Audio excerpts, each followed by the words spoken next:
Imagine trolling.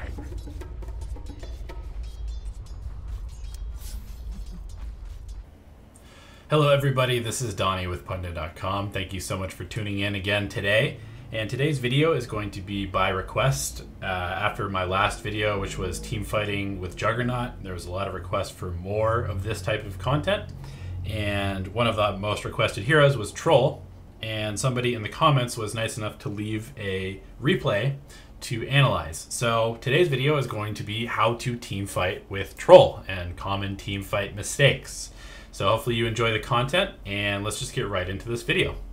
Okay, so the first thing that I wanted to look at was actually not a fight. We have our Troll player here. He pushes the creep wave in, and then he goes to farm this stack and pick up a rune. And I think that this is actually a mistake, simply because this is going to take a little bit of time to farm. It's like kind of a triple stack, and he actually had a catapult wave that was going under tower. And you know, with Troll, you kind of have an advantage over basically any offlaner once the wave is under tower, especially if there's a catapult, because you can go to range form, you can deny their creeps, you can hit the tower with your fervor stacks, and you can actually get quite a bit of damage onto the tower. As we see, there was probably only like 2 hits from the catapult because Troll was not there pressuring the Void. So Void was able to just free farm the creeps under tower. And meanwhile, our Troll player is now super low and he has no regen. The fact that he's super low and has no regen makes it hard for him to even stand in lane against the level 3 Clockwork, because especially at that particular time with the catapult there is just kind of like a waste. You have the opportunity to pressure the Void, deny experience, and get damage on tower. And I think that's more valuable than maybe getting your mask 20 seconds faster. All right, so for our next fight breakdown, we're gonna be looking at a fight top. Clockwork has just hooked the Zeus. We've got our Troll player coming up, and TA is under tower, Clock is here. There's no vision of other heroes. But our Troll makes a nice move and cuts off the Ancient Apparition from coming in, gets a good kill. So I really like that move. Taking a path that will intercept anybody else, especially because you're a Troll and you can man fight any hero on their team. So now here, I think that chasing this TA is kind of a mistake, because you see the Void coming in and he hits a Chronosphere. So you could be here hitting him, but you're still chasing this TA who you probably cannot kill.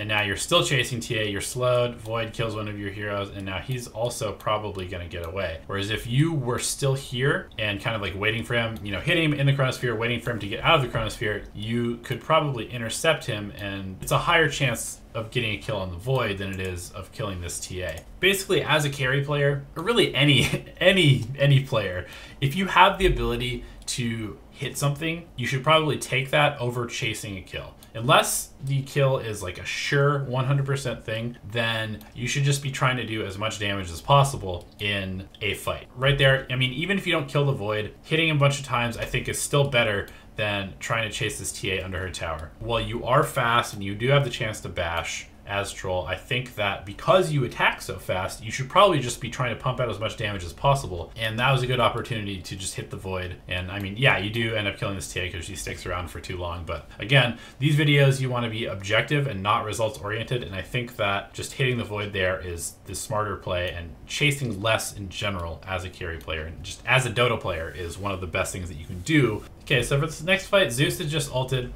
We saw that there's somebody in Roche doing Roche. We see that Void is here. So Troll is gonna run in. I think that this is a pretty aggressive move. I mean, yeah, you do want to get in here, but you do know Void is in the area, and I believe he has Chronosphere. The fact that you have no vision, just kind of running in, even with Moonlight Shadow, is a pretty aggressive play. It ends up being okay. You scare them out of Roche, and then again, you see Void. So you kind of know where he is. You should be keeping an eye on where Void is, because you know he likely has Chronosphere. You're in a bunch of choke pointed areas against a Terrorblade, Void, and TA. You don't have a ton of mobility on your team. So I think this is kind of like a pretty scary fight, but it's one that you have to take because you want to take this Roche. Mirana lands this absolutely amazing arrow, catches Void just as he comes in, which allows the Troll to focus him down. Definitely the correct play. Kill this Void as quickly as possible, and your team kind of zones the Terrorblade and TA out. And I think at this point, you should probably, knowing that there's at least 2 heroes around, you should know that TA is going to have some sort of vision in the pit. I think you should kind of just chill in the pit and let your team push these heroes up into this area of the map. I think that you could probably even bait the Roche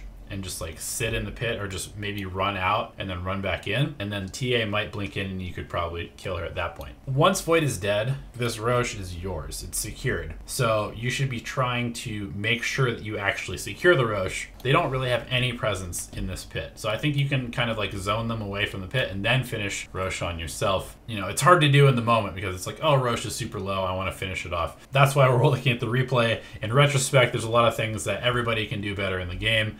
And I think that noticing little things like that and that kind of decision making can go a long way towards increasing your win rate in the long run. Roche is an extremely valuable resource in this game with a troll, with a TA. You get hit by an Ice Blast and start backing out. This is definitely a scary fight for Radiant team. You do the right thing, focusing the closest thing to you. Of course, it is scary with this Void having the ability to chrono, but because you're all stacked on top of the TA, he has to chrono that. I think that's actually fine because TA does a lot of their damage. So having TA chronoed is fine. Mirana hits another really nice arrow on this Void. So I think at this point, Zeus is super low in mana. You have TA coming back alive, and you're chasing this Terrorblade who's low and has Sunder. And I don't like this play at all. I think this is a big mistake, especially given that you can see Clockwork coming in. So now your Zeus is solo. You're actually surrounded by heroes. I don't think you have any chance of killing him at all. You do have this TA who's coming alive in Zeus's ultimate, which might stun her right off the bat, make her unable to link, and you might be able to burst her down again. But instead, Zeus gets hooked.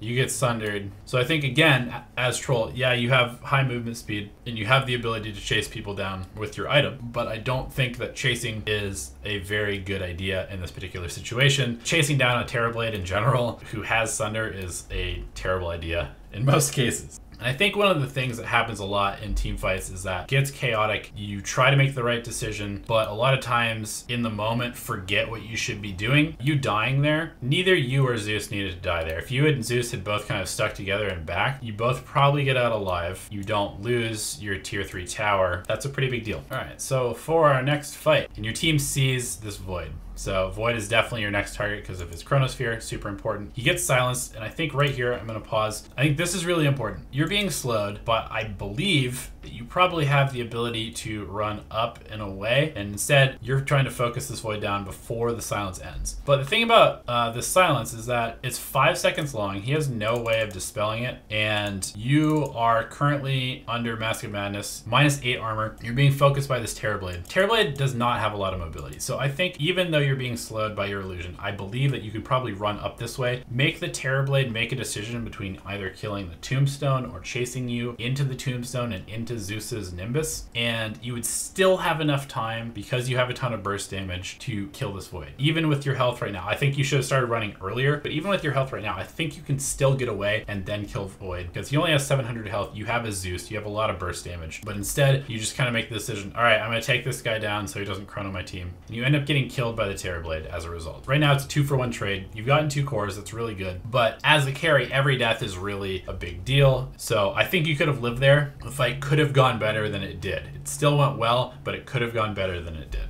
Okay, so for this last fight, you guys just got to kill on clock. You find Void who goes invisible, and you blink in to kill this TA. And I picked this fight because I wanted to actually talk about your itemization. I noticed that you went Mask of Madness, and Mask of Madness is fine on Troll in a lot of situations, but I think in this game, you probably should have gone Vlad's. I know that Vlad's is not like a popular item. Everybody just goes Mask if they want lifesteal early and the ability to run around quickly and hit quickly, and it synergizes well with what Troll wants to do anyway. But turning back the page, going to Vlad's on Troll is really, really good this game, because they have TA and Terrorblade who do a ton of physical damage. Vlad's give you armor. You still get the lifesteal so you can take Roche. You get scaling damage, which is really nice. Oh, and I should say you get armor for your team. So that's extra good, because your team is going to be taking damage from Terrorblade and TA a lot. Additionally, the mana regeneration on a hero like Troll is really, really valuable, especially when you're playing against a Clock who, you know, has the ability to burn your mana, and Void or Terrorblade is probably, even the TA potentially could go a Diffusal Blade, so having some sort of mana regeneration on a hero like Troll who has really low intelligence and base regeneration is super, super good. And so let's go ahead and watch the rest of this fight. This is why I think that Mask of Madness is not a good idea. Okay, so you popped Mask to hit the TA, and now you're stuck in Chronosphere with -8 armor against a TA with Desolator, and you literally get 3-shot.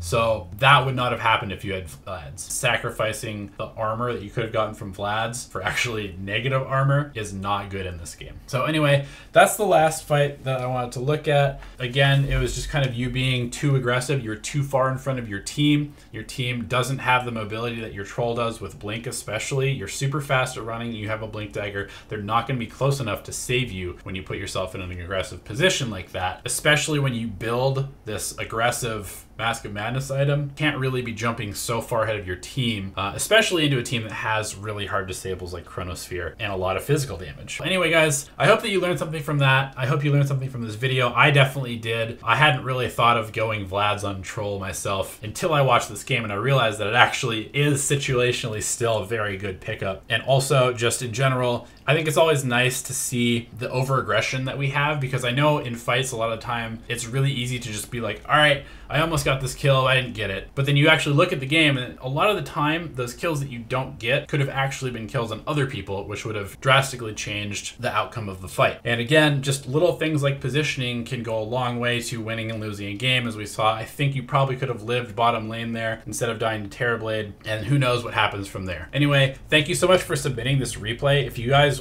want to continue to see more content like this, it is really helpful to not only get suggestions for the heroes you want me to cover, but also to have replays submitted in the comments that I can use to analyze. It doesn't really matter what level it is. This one was like it was a face it game, and I think the average was, you know, somewhere in like high to mid ancient. I know there's a couple divine players, some ancient players. So it doesn't matter what MMR you are, there's always something you can learn from looking at the games, and I'd be happy to analyze whatever game. So thanks again for tuning in. We'll see you next time. Good luck, have fun, and go win some MMR.